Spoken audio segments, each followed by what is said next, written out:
পশ্চিম বর্ধমান দুর্গাপুর শোভাপুরের বেসরকারি medical college হাসপাতালের আবাসনে ভয়াবহ অগ্নিকাণ্ডের ঘটনায় চাঞ্চল্য ছড়ালেও সবচেয়ে দুর্ভাগ্যজনক দিক হলো এই আবাসনের সবকটি ফায়ার এক্সিকিউশন মেয়াদ অনেক আগেই পেরিয়ে গিয়েছিল। দীর্ঘদিন ধরে সেগুলোর রিফিল বা রক্ষণাবেক্ষণ হয়নি বলে অভিযোগ। ফলে অগ্নিকাণ্ডের মুহূর্তে দ্রুত আগুন নেভানোর কোনো কার্যকর ব্যবস্থা ছিল না আবাসনে। ফলে আগুন ছড়িয়ে পড়ার শুরুতেই স্থানীয় বাসিন্দারা অসহায় হয়ে পড়েন। কেউ আগুন নেভানোর মতো প্রাথমিক কোনো ব্যবস্থা নিতে পারেনি। দমকল না আসা পর্যন্ত পরিস্থিতি শুধু খারাপের দিকেই যাচ্ছিল।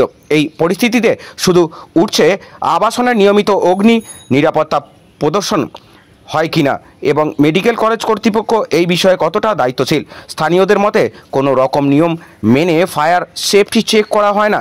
এমনই এক অগ্নিকাণ্ডের ঘটনা ঘটে বৃহস্পতিবার দুপুরে শোভাপুরের এই বেসরকারি মেডিকেল কলেজ হাসপাতালের আবাসনের একটি ফ্ল্যাটে হঠাৎ বিকট শব্দ হয়। কিছুক্ষণের মধ্যেই দেখা যায় ঘন ধোঁয়ায় ঢেকে গেছে গোটা তলা।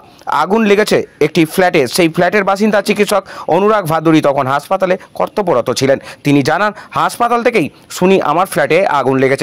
ছুটে এসে দেখি সব কিছুই ছাই হয়ে গেছে। মূল্যবান নথিপত্র আসবাবপত্র কিছুই আর রইল না।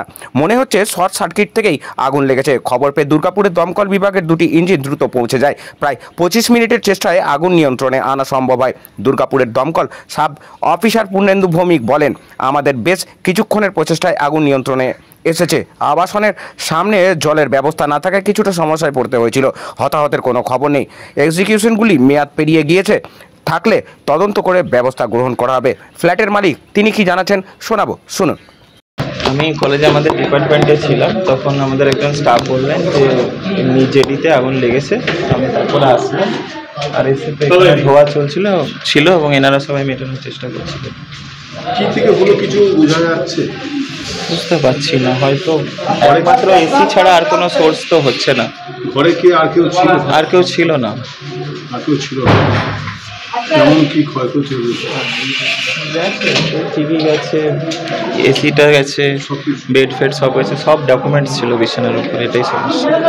লাইফের প্রায় সব ডকুমেন্টস ছিল। কি নাম?